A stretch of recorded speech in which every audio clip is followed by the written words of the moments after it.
using the equation solver on your graphics calculator, which is how we can solve algebraic problems without knowing any algebra quickly and easily. So you have an equation that would usually require logs to solve. If you don't have logs, then we can use solver. So we go to the equation menu, we select F3, which takes us to solver, and it sits there with the EQ asking us to type in the equation. So we type in the equation. We type the equation exactly as written. So this is 4 times 6 to the n is 78. It's 4 times 6 to the unknown is 78. That's exactly the equation. To enter the variable, and we cannot enter the n, we always have to enter the x, and it's using this button here and no other button.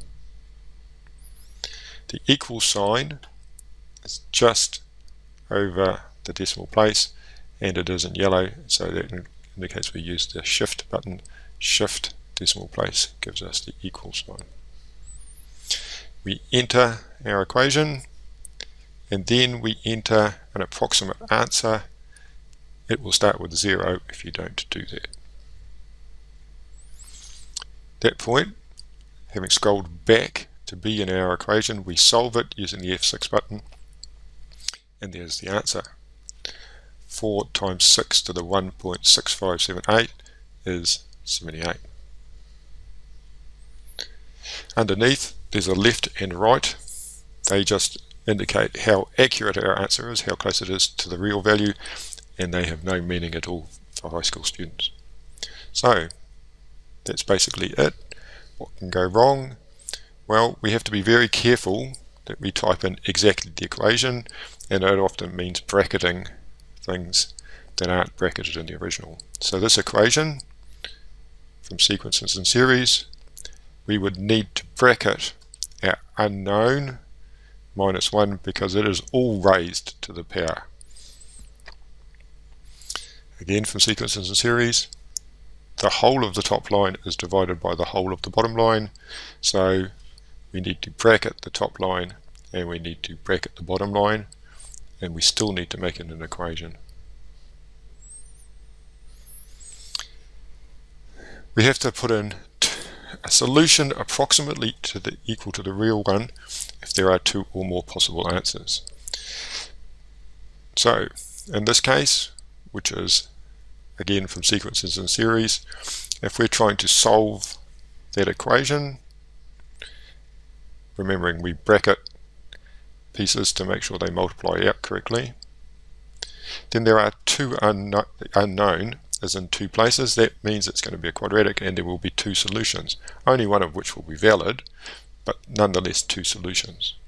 So we can see that if we type that into our calculator. We enter into our equation x over 2 times 40 plus our unknown again. Don't forget the end bracket. Don't forget that it's equal to 78.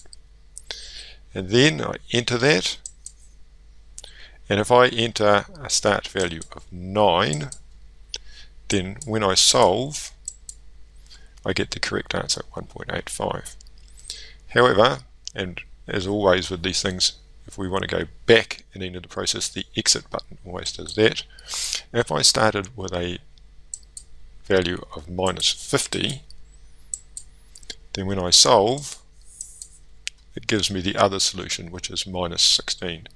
So you have to be very careful with quadratics to enter the approximate solution. It pays to just enter the approximate solution all the time, and then you can never go wrong. So that's the process. We type in our equation exactly as written, being careful to bracket fractions and anything to powers. The variable is our x button, equals is shift decimal place.